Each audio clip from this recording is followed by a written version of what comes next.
ನೇಪಾಳದಲ್ಲಿ ಕ್ಷಣ ಕ್ಷಣಕ್ಕೂ ಕೂಡ ಸಾವಿನ ಆಕ್ರಂದನ ಹೆಚ್ಚಾಗ್ತಾ ಇದೆ. ನೇಪಾಳ ಪ್ರವಾಹದಲ್ಲಿ ಪ್ರವಾಸಿಗರ ಮಾರಣ ಹೋಮವೇ ಆಗಿದೆ.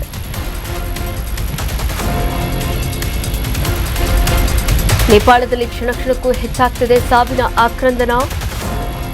ನೇಪಾಳ ಪ್ರವಾಹದಲ್ಲಿ ಪ್ರವಾಸಿಗರ ಮಾರಣ ಹೋಮ ಆಗಿದೆ. ಜಲಪ್ರಳಯದಲ್ಲಿ ಸತ್ತವರ ಸಂಖ್ಯೆ 400ರ ಗಡಿ ದಾಟಿದೆ. ಏರಿಕೆಯಾಗುತ್ತಲೇ ಇದೆ ಮೃತಪಟ್ಟವರ ಸಂಖ್ಯೆ. ಕೆಸರಿನಡಿ ಶವಗಳ ರಾಶಿ, ಎಲ್ಲೆಲ್ಲೂ ಕೂಡ ದುರ್ನಾತ. ನೇಪಾಳದಲ್ಲಿ ಸಂಭವಿಸಿದಂತಹ ಮೇಘಸ್ಫೋಟದಿಂದಾಗಿ ಸಂಭವಿಸಿದಂತಹ ಪ್ರವಾಹದಿಂದಾಗಿ ಈಗಾಗಲೇ ಸಾವಿನ ಸಂಖ್ಯೆ ಸಾಕಷ್ಟು ಹೆಚ್ಚಳವಾಗಿರುವಂಥದ್ದು. ಈಗ 400ರ ಗಡಿ ದಾಟಿರುವಂಥದ್ದು ಸತ್ತವರ ಸಂಖ್ಯೆ. ಮೃತಪಟ್ಟವರ ಸಂಖ್ಯೆ ಕ್ಷಣ ಕ್ಷಣಕ್ಕೂ ಕೂಡ ಏರಿಕೆ ಆಗ್ತಾನೆ ಇದೆ. ಇನ್ನು ಕೆಸರಿನ ಅಡಿಯಲ್ಲಿ ಶವಗಳ ರಾಶಿ ಇದೆ. ಎಲ್ಲೆಲ್ಲೂ ಕೂಡ ದುರ್ನಾತ ಬರ್ತಾ ಇರುವಂಥದ್ದು. ನೀವು ಕೂಡ ದೃಶ್ಯಾವಳಿಗಳಲ್ಲಿ ಗಮನಿಸಬಹುದಾಗಿದೆ. ಇದು ಫ್ಲಡ್ ಸಂದರ್ಭದಲ್ಲಿ ಆದಂತಹ ಕೆಲವೊಂದು ದೃಶ್ಯಾವಳಿಗಳು. ಆದರೆ ಈ ಪ್ರವಾಹ ಮುಗಿದೋದ ನಂತರ ವ್ಯಕ್ತಿಗಳ ಶವಗಳು ಸಿಗ್ತಾ ಇದೆಯಲ್ಲ, ಅದು ನಿಜಕ್ಕೂ ಕೂಡ ಎಲ್ಲರ ಒಂದು ಕಣ್ಣಂಚಲ್ಲಿ ನೀರನ್ನು ತರಿಸುವಂತಹ ದೃಶ್ಯಾವಳಿಗಳು ಅಂತಲೇ ಹೇಳಬಹುದು. ಈಗಾಗಲೇ ಕೆಸರಿನಡಿ ಶವಗಳ ರಾಶಿ ಕಂಡು ಬರ್ತಾ ಇರುವಂಥದ್ದು. ಕೇವಲ 3 ನಿಮಿಷದಲ್ಲಿ ಸಂತೋಷವೆಲ್ಲ ಮಾಯ. ಕ್ಷಣಾರ್ಧದಲ್ಲೇ ನರಕ ಸದೃಶವಾಯಿತು ತ್ರಿಶೂಲಿ ಬಜಾರ್. ಪ್ರವಾಹದ ವೇಗ ಕಂಡು ದಿಕ್ಕಾಪಾಲಾಗಿ ಓಡಿದ್ದಾರೆ ಜನರು. ಕೆಲವೆಡೆ ಬಸ್ನಿಂದ ಇಳಿದು ಓಡಿದಂತಹ ಶಾಲಾ ಮಕ್ಕಳು. ಆ ಪ್ರವಾಹದ ಭೀಕರತೆ ಇದೆಯಲ್ಲ, ಎಲ್ಲರಲ್ಲೂ ಕೂಡ ಎದೆ ನಡುಗಿಸುವಂಥದ್ದು. ಅಂದರೆ ನಿಜಕ್ಕೂ ಕೂಡ ತಪ್ಪಾಗಲಾರದು. ನೀವು ಕೂಡ ದೃಶ್ಯಾವಳಿಗಳಲ್ಲಿ ಗಮನಿಸಬಹುದಾಗಿದೆ. ಹಾಗಾದರೆ ಆ ಭೀಕರತೆ ಹೇಗಿತ್ತು ಅಂತ ನಾವಿಲ್ಲಿ ಗಮನಿಸ್ತಾ ಹೋಗೋದಾದರೆ, ನಿಜಕ್ಕೂ ಕೂಡ ಆ ಪ್ರವಾಹದ ವೇಗವನ್ನು ಕಂಡು ಜನರು ದಿಕ್ಕಾಪಾಲಾಗಿ ಓಡಿ ಹೋಗಿದ್ದಾರೆ. ಇನ್ನೂ ಕೆಲವೆಡೆ ಬಸ್ನಿಂದ ಇಳಿದು ಶಾಲಾ ಮಕ್ಕಳು ಕೂಡ ಓಡಿ ಹೋದಂತಹ ಘಟನೆ ಕೂಡ ಆಗಿರುವಂಥದ್ದು. ನೀವು ಕೂಡ ದೃಶ್ಯಾವಳಿಗಳಲ್ಲಿ ಗಮನಿಸಬಹುದಾಗಿದೆ.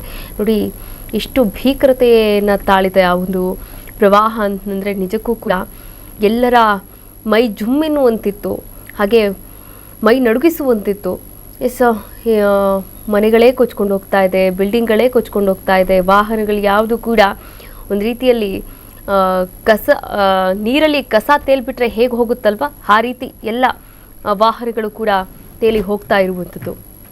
ಒಟ್ಟಾರೆಯಾಗಿ ನರಕ ಸದೃಶ ಒಂದು ದರ್ಶನವಾಗಿದೆ ನೇಪಾಳಿಗರಿಗೆ. ನೇಪಾಳದ ಕೆಲವು ಪ್ರದೇಶಗಳಲ್ಲಿ ಈಗ ಸ್ಮಶಾನ ಮೌನ ಆವರಿಸಿದೆ. ಕಟ್ಟಡಗಳು ಕೊಚ್ಚಿ ಹೋಗಿ ಎಲ್ಲವೂ ಕೂಡ ಅಲ್ಲಿ ಬರೀ ಕೆಸರುಮಯವಾಗಿರುವಂಥದ್ದು. ರಸುವಾಗದಿ ಗಡಿ ಪ್ರದೇಶದಲ್ಲಿ ಬರೀ ಕೆಸರಿನ ರಾಶಿ ಕಂಡು ಬಂದಿದೆ. ನೋಡಿ, ನೇಪಾಳದ ಕೆಲವು ಪ್ರದೇಶಗಳಲ್ಲಿ ಈಗ ನಿಜಕ್ಕೂ ಕೂಡ ಸ್ಮಶಾನ ಮೌನ ಆವರಿಸಿದೆ. 400ಕ್ಕೂ ಹೆಚ್ಚು ಮಂದಿ ಸಾವನ್ನಪ್ಪಿದ್ದಾರೆ. ಕುಟುಂಬಸ್ಥರು ಅವರ ಪ್ರೀತಿ ಪಾತ್ರರನ್ನ, ಆಪ್ತ ಮಿತ್ರರನ್ನ, ಕುಟುಂಬಸ್ಥರನ್ನ ಕಳೆದುಕೊಂಡಿದ್ದಾರೆ. ನಿಜಕ್ಕೂ ಕೂಡ ಇಂತಹ ಸಂದರ್ಭದಲ್ಲಿ ಎಲ್ಲಿದ್ದಾರೆ, ಹೇಗಿದ್ದಾರೆ ಹುಡ್ಕೊಂಡು ಹೋಗ್ತಾ ಇದ್ದಾರೆ. ರಕ್ಷಣಾ ಕಾರ್ಯಾಚರಣೆ ಕೂಡ ಮುಂದುವರೆದಿದೆ. ಇನ್ನು ನೇಪಾಳದಲ್ಲಿ ಪ್ರವಾಹ ಆದಂತಹ ಪ್ರದೇಶದಲ್ಲಿದೆಯಲ್ಲ, ಕಟ್ಟಡಗಳೆಲ್ಲ ಕೂಡ ಕೊಚ್ಕೊಂಡು ಹೋಗಿರುವಂಥದ್ದು. ಇನ್ನು ರಸುವಾಗದಿ ಗಡಿ ಪ್ರದೇಶದಲ್ಲಿ ಬರೀ ಕೆಸರಿನ ರಾಶಿಯೇ ಕಂಡು ಬಂದಿರುವಂಥದ್ದು. ಸಾಮಾಜಿಕ ಜಾಲತಾಣದಲ್ಲಿ ಸಿಗುವಂತಹ ಒಂದೊಂದು ನೇಪಾಳದ ಪ್ರವಾಹದ ದೃಶ್ಯಾವಳಿಗಳನ್ನು ಗಮನಿಸ್ತಾ ಇದ್ರೆ ನಿಜಕ್ಕೂ ಕೂಡ ರಣಭಯಂಕರ ಅಂತಾನೆ ಹೇಳಬಹುದು.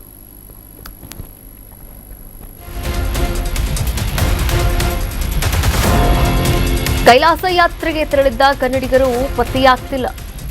ಯಾತ್ರೆಗೆ ತೆರಳಿದ್ದಂತಹ 17 ಜನ ಕನ್ನಡಿಗರು ಈವರೆಗೂ ಸಂಪರ್ಕಕ್ಕೆ ಸಿಕ್ಕಿಲ್ಲ. ನೇಪಾಳದಲ್ಲಿ ಸಿಲುಕಿರುವಂತಹ ಬೆಂಗಳೂರಿನ 5 ಜನ ಯಾತ್ರಿಕರು. ಕಲಬುರಗಿಯ 2 ರಕ್ಷಣೆಯನ್ನು ಮಾಡಲಾಗಿದೆ. ಬೆಳಗಾವಿಯ 2 ನಾಪತ್ತೆಯಾಗಿದ್ದಾರೆ. ಧಾರವಾಡದ ರಾಕೇಶ್ ನಾಯ್ಕ್ ಸುಳಿವು ಇನ್ನೂ ಕೂಡ ಪತ್ತೆಯಾಗ್ತಾ ಇಲ್ಲ. ಇಶಾ ಫೌಂಡೇಶನ್ ಮೂಲಕ ಯಾತ್ರೆಯನ್ನ ಕೈಗೊಂಡಿದ್ರು ರಾಕೇಶ್. ನೋಡಿ, ಕೈಲಾಸ ಯಾತ್ರೆಗೆ ಇಡೀ ವಿಶ್ವದಾದ್ಯಂತ ಹಲವು ರಾಷ್ಟ್ರಗಳಿಂದ ಕೂಡ ಪ್ರವಾಸಿಗರು ಬರ್ತಾರೆ. ಅದರಲ್ಲಿ ಇಶಾ ಫೌಂಡೇಶನ್ ವತಿಯಿಂದ ನಮ್ಮ ಕನ್ನಡಿಗರು ಕೂಡ ತೆರಳಿದ್ರು ಈ ಯಾತ್ರೆಗೆ. ಮಾನಸ ಸರೋವರ ಯಾತ್ರೆ. ಈ ಒಂದು ಯಾತ್ರೆಗೆ 17 ಜನ ಕನ್ನಡಿಗರು ಇದುವರೆಗೂ ಕೂಡ ಸಂಪರ್ಕಕ್ಕೆ ಸಿಕ್ಕಿಲ್ಲ ಹೋದಂಥವರು. ನೇಪಾಳದಲ್ಲಿ ಸಿಲುಕಿರ್ತಕ್ಕಂಥ ಸಿಲಿಕಾನ್ ಸಿಟಿ ಬೆಂಗಳೂರಿನ 5 ಜನ ಯಾತ್ರಿಕರು ಕೂಡ ಅಲ್ಲಿ ಪ್ರವಾಹದಲ್ಲಿ ಸಿಲುಕೊಂಡಿದ್ದಾರೆ. ಎಲ್ಲಿದ್ದಾರೆ, ಹೇಗಿದ್ದಾರೆ ಅನ್ನುವುದು ಯಾವ ಮಾಹಿತಿಯೂ ಕೂಡ ಲಭ್ಯವಾಗಿಲ್ಲ. ಇನ್ನು ಕಲಬುರಗಿಯ ಇಬ್ಬರ ರಕ್ಷಣೆಯನ್ನು ಕೂಡ ಮಾಡಲಾಗಿರುವಂಥದ್ದು. ಆದರೆ ಬೆಳಗಾವಿಯಿಂದ ಪ್ರವಾಸಕ್ಕೆ ಹೋದಂತಹ ಇಬ್ಬರು ನಾಪತ್ತೆಯಾಗಿದ್ದಾರೆ. ಅವರು ಎಲ್ಲಿದ್ದಾರೆ ಅನ್ನುವಂತಹ ಯಾವುದೇ ಮಾಹಿತಿ ಕೂಡ ಲಭ್ಯವಾಗಿಲ್ಲ. ಹಾಗೆ ಧಾರವಾಡದ ರಾಕೇಶ್ ನಾಯ್ಕ್ ಸುಳಿವು ಕೂಡ ಸಿಗ್ತಾ ಇಲ್ಲ. ಯಾಕಂದ್ರೆ ಇವರೆಲ್ಲರೂ ಕೂಡ ಇಶಾ ಫೌಂಡೇಶನ್ ಮೂಲಕ ಯಾತ್ರೆಯನ್ನ ಕೈಗೊಂಡಿದ್ರು ರಾಕೇಶ್ ಎನ್ನಲಾಗ್ತಾ ಇದೆ. ಈ ವಿಚಾರಕ್ಕೆ ಸಂಬಂಧಪಟ್ಟ ಹಾಗೆ ನಮ್ಮ ಪ್ರತಿನಿಧಿ ಅಭಿಷೇಕ್ ದೂರವಾಣಿ ಸಂಪರ್ಕದ ಮೂಲಕ ಜಾಯಿನ್ ಆಗ್ತಾ ಇದ್ದಾರೆ. ಮತ್ತಷ್ಟು ಅಪ್ಡೇಟ್ಸ್ ಕೂಡ ನೀಡ್ತಾ ಹೋಗ್ತಾರೆ. ಅಭಿಷೇಕ್, ನೋಡಿ, ಪ್ರವಾಹ ಒಂದು ಕಡೆಯಾದ್ರೆ ಪ್ರವಾಹದಲ್ಲಿ ಕನ್ನಡಿಗರು ಕೂಡ ಸಿಲುಕೊಂಡಿದ್ದಾರೆ. ಅವರನ್ನ ರಕ್ಷಣೆ ಮಾಡುವಂತಹ ಕಾರ್ಯಾಚರಣೆ ಏನಾದರೂ ನಡೆದಿದೆಯಾ ರಾಜ್ಯ ಸರ್ಕಾರದಿಂದ? ಅವರನ್ನ ವಾಪಸ್ ಕರೆ ತರುವಂತಹ ಪ್ರಯತ್ನವನ್ನೇನಾದ್ರೂ ಮಾಡ್ತಾ ಇದೆಯಾ ರಾಜ್ಯ ಸರ್ಕಾರ? ಏನೆಲ್ಲ ಅಪ್ಡೇಟ್ಸ್ ಇದೆ ಅಭಿಷೇಕ್?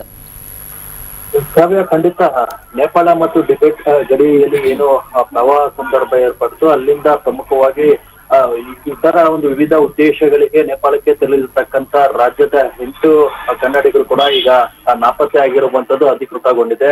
ನಿನ್ನೆಯೂ ಕೂಡ ಏನು DCM ಪರಮೇಶ್ವರ್ ಅವರು ಇದರ ಬಗ್ಗೆ ಒಂದು ಸ್ಪಷ್ಟವಾದಂತ ಒಂದು ಮಾಹಿತಿಯನ್ನ ಕೊಟ್ಟಿದ್ದಾರೆ. ಜೊತೆಗೆ ಅಲ್ಲಿನ ಒಂದು ಕನ್ನಡಿಗರನ್ನ ರಕ್ಷಣೆ ಮಾಡಿ ರಾಜ್ಯಕ್ಕೆ ಕರೆತರುವಂತ ಒಂದು ವ್ಯವಸ್ಥೆಯ ಭಾಗವಾಗಿ ಈಗಾಗಲೇ ಅಲ್ಲಿಗೆ ಒಂದು ರಾಜ್ಯದಿಂದ ಅಧಿಕಾರಿಗಳನ್ನ ಕರೆಸಿಕೊಡುವಂತ ಒಂದು ವ್ಯವಸ್ಥೆ ಕೂಡ ಆಗಿದೆ.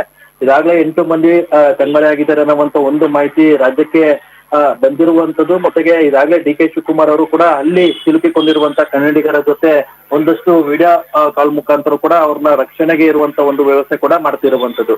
ಈಗಾಗಲೇ ಅಲ್ಲಿನ ಒಂದು ಕ್ಷಣಕ್ಕೂ ಕೂಡ ಅಲ್ಲಿನ ಒಂದು ಆತಂಕ ಬಿಗಡಾಯಿಸಿರುವಂತದ್ದು. ಎಲ್ಲೆಲ್ಲಿ ನೋಡಿದ್ರು ಕೂಡ ಕೆಸರುಮಯ ಆಗಿರುವಂತದ್ದು. ಜೊತೆಗೆ ರಕ್ಷಣಾ ಕಾರ್ಯ ಕೂಡ ಬಹಳ ಒಂದು ಬರದಿಂದ ಸಾಕ್ತಿರುವಂತದ್ದು.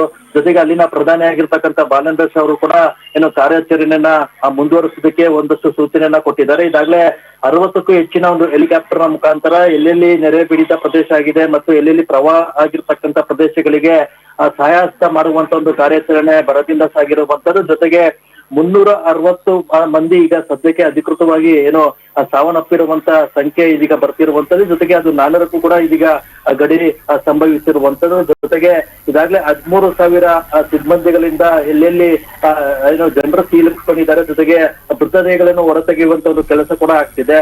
ಜೊತೆಗೆ ಈಗಾಗಲೇ ನೇಪಾಳಕ್ಕೆ ಮತ್ತೊಂದು ಕಂಟಕ ಏನಂದ್ರೆ ನಿನ್ನೆ ರಾತ್ರಿಯೂ ಕೂಡ ಅಲ್ಲಿ ಒಂದು ಲಘು ಭೂಕಂಪ ಸಂಭವಿಸಿರುತ್ತದೆ. ಆ ಒಂದು ವಿಚಾರ ಕೂಡ ಏನು ಪ್ರಧಾನಿಯವರು ಬಹಳ ಸೂಕ್ಷ್ಮತೆಯಿಂದ ಯಾರೆಲ್ಲ ಹೆಚ್ಚು ಅಪಾಯಕಾರಿ ಇರುವಂತ ಪ್ರದೇಶಗಳಿಂದ ಸುರಕ್ಷಿತ ಪ್ರದೇಶಕ್ಕೆ ಬರುವಂತ ಒಂದು ವ್ಯವಸ್ಥೆ ಕೂಡ ಮಾಡ್ತಿದ್ದಾರೆ. ಇದರ ಜೊತೆಗೆ ಗಾಯದ ಮೇಲೆ ಬರೆ ಎಂಬಂತೆ ಏನು ಚೀನಾ ಸರ್ಕಾರ ಬಹಳ ನೇಪಾಳಕ್ಕೆ ಬಹಳ ಒಂದು ಸ್ಪಷ್ಟವಾದಂತ ಒಂದು ಎಚ್ಚರಿಕೆಯನ್ನ ಕೊಟ್ಟಿದೆ. ಅಲ್ಲಿ ಕೃತಕವಾಗಿ ಏನು ನೇಮಕಗೊಂಡಿರ್ತಕ್ಕಂತ ಏನೋ ಒಂದಷ್ಟು ಡ್ಯಾಮ್ಗಳು ಇರ್ಬೋದು. ಜೊತೆಗೆ ಒಂದು ದೊಡ್ಡ ಮಟ್ಟದ ಏನು ಸರೋವರ ಇರ್ಬೋದು. ಅದು ಯಾವುದೇ ಸಂದರ್ಭದಲ್ಲಾದ್ರೂ ಕೂಡ ಸ್ಫೋಟಗೊಳ್ಳುವಂತ ಒಂದು ಸಾಧ್ಯತೆ ಇದ್ದು ಅದ್ರ ಬಗ್ಗೆ ಹೆಚ್ಚಿನ ಒಂದು ಗಮನ ಕೊಡಿ ಅಂತ ನೇಪಾಳಕ್ಕೆ ಚೀನಾ ಏನೋ ಒಂದು ವಾರ್ನಿಂಗ್ ನ ಕೊಟ್ಟಿರುವಂತದ್ದು. ಈಗಾಗಲೇ ಒಂದು ಕಡೆ ಪ್ರವಾಹ, ಮತ್ತೊಂದು ಕಡೆ ಭೂಕಂಪ, ಮತ್ತೊಂದು ಕಡೆ ಏನು ಎಚ್ಚರಿಕೆಯ ನಡುವೆ ನೇಪಾಳ ಇದೀಗ ತತ್ತರಿಸಿ ಹೋಗ್ತಿದೆ. 400ಕ್ಕೂ ಹೆಚ್ಚಿನ ಮಂದಿ ಈಗಾಗಲೇ ಸಾವನ್ನಪ್ಪಿದ್ದಾರೆ. 1,000ಕ್ಕೂ ಹೆಚ್ಚಿನ ಜನ ಕಣ್ಮರೆಯಾಗಿದ್ದಾರೆ.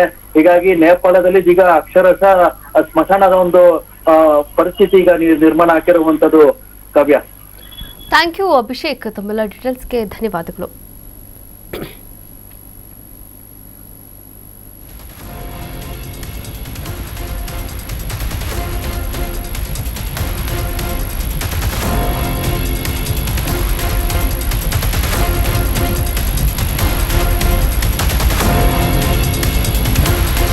ನ್ಯೂಸ್ ಬೀಟ್ ಫಾಲೋ ಮಾಡಿ, ಸಬ್ಸ್ಕ್ರೈಬ್ ಮಾಡಿ.